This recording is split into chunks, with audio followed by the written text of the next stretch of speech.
All right, so taking a look here at one of the questions from section 4.5, we're trying to find the exact solutions to where the equation is equal to 0. And so here's our function up here, the negative 0.04 x squared plus 20. So that gives us an a value of negative 0.04, a b value of 0 since there's not an x term in the center, and a c value of 20. So into the quadratic formula, I'll have negative 0 plus or minus the square root of 0 squared, and that's my b value, minus 4 times the a value of negative 0.04 times 20 divided by 2 times the a value. So we're going to simplify this.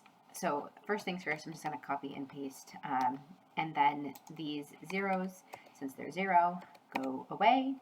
And when I multiply 2 times negative 0.004, I get negative 0.08 on the bottom. And then multiplying with the calculator these inner pieces, negative 4 times negative 0.04 times 20 gives me, I believe, 3.2. Let me check that again to make sure.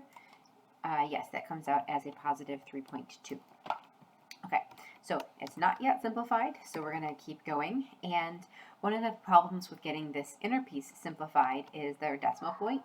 So I would like to get rid of the decimal point. So there's a tenth right there. So we can multiply it by the fraction 10 over 10 to try to simplify this piece right here. So that's where we're going to start, multiplying it by 10 over 10. All right, so this is going to be equal to, I will copy that part again, eventually get down far enough to paste it. All right. And then when I multiply by 10, the bottom is going to become negative 0.8 instead of 0.008. And I have a problem. I can't multiply a 10 into a square root because I can only multiply numbers that are in square roots with other numbers that are in square roots. So instead of multiplying by 10 on the top, that 10 is the same thing as the square root of 100. So we're actually going to end up multiplying by the square root of 100 across the top. Okay, so that is going to turn this into the square root of 100 times the square root of 3.2 will make this 320 on the inside of that radical. All right, so now we get to break that down a little further, trying to figure out what perfect square goes into 320. Now that it is not a decimal value, I can hopefully figure out a perfect square that goes into it. So I believe that 64 goes into 320, and it seems like it does 5 times. So I'm going to have a 64 times 5 right here. And we can separate that if we want into separate square roots. So we have the square root of 64 times the square root of 5.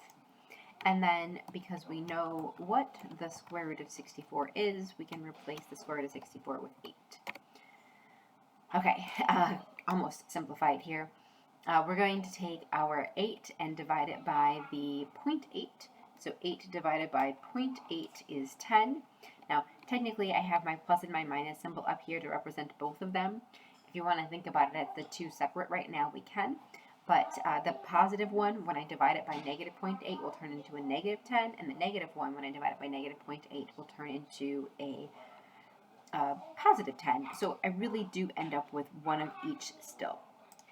So I still have positive and negative, 10, and then the square root of 5. And so that is how I arrived at these two values for x. And so that means that my x-intercepts are those, 0. So I have the 10 squared of 5, 0. And in the other one, we have the negative 10 squared of 5, 0. And that gives us our two x-intercepts. It was kind of a fun process to work through this one, but I know that it is different, especially because of the decimal value in there. Usually we don't go into exact form for decimal values, and I know they did ask us to do that here. Another choice that may have been the smarter choice would have been to multiply the entire equation by 100 to begin, so that I did not have so that I did not have decimal values in the equation. So if you want to try that again, try taking the equation and writing it as negative 4x squared and then plus, I don't have it by 100 because of the 0.004, so plus 2,000, and try it with the A value of -4 and the B value of 2,000, and see if that makes it make any more sense. By the time that I finish this step right here, I should be very close to what you would have gotten at that point. So you can try that and see if that gives you the same thing, and if the steps on that make sense. So that would be a good thing to try. Again, we should get the exact same thing once we're fully simplified.